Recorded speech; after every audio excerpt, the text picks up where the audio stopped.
Verdade ou mentira? Um bom investimento deve pagar 1% ao mês?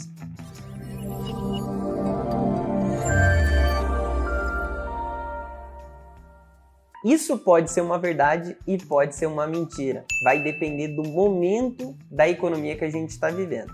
Isso porque a gente não deve observar apenas o valor absoluto, ou seja, esse 1% puro sem compará-lo com nada.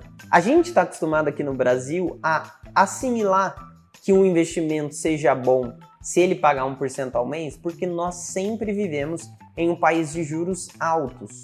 Os juros do nosso país, eles são determinados como uma forma da gente controlar ou impulsionar a inflação.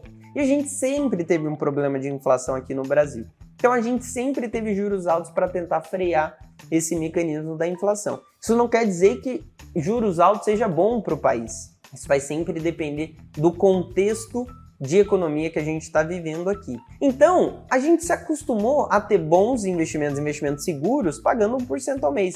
E a gente achava que esse número mágico de 1% ao mês era a referência que a gente deveria utilizar. Não é.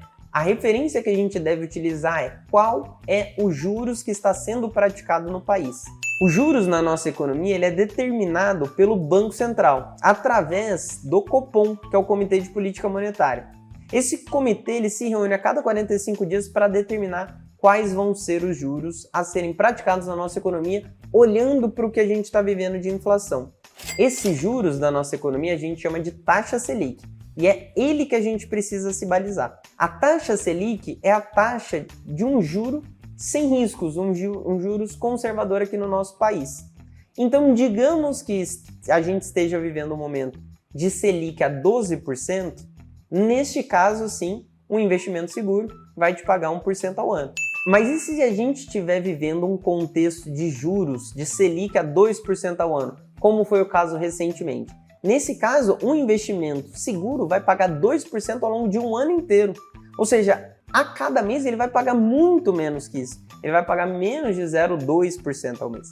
Então, neste caso, a gente não pode achar que o investimento seguro vai pagar 1% ao mês. Longe disso. Para a gente buscar esse 1%, a gente precisaria correr um risco muito grande.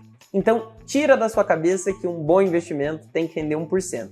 Vai depender sempre do contexto de economia, dos juros que estão sendo praticados no Brasil, ou seja, taxa Selic, e do risco que você aceita correr para buscar esse retorno. Ficou claro? Se tiver qualquer dúvida, manda aqui nos comentários para a gente. E não se esqueça de se inscrever no nosso canal, de ativar as notificações e deixar o seu like aqui no vídeo. A gente se vê em breve. Tchau, tchau.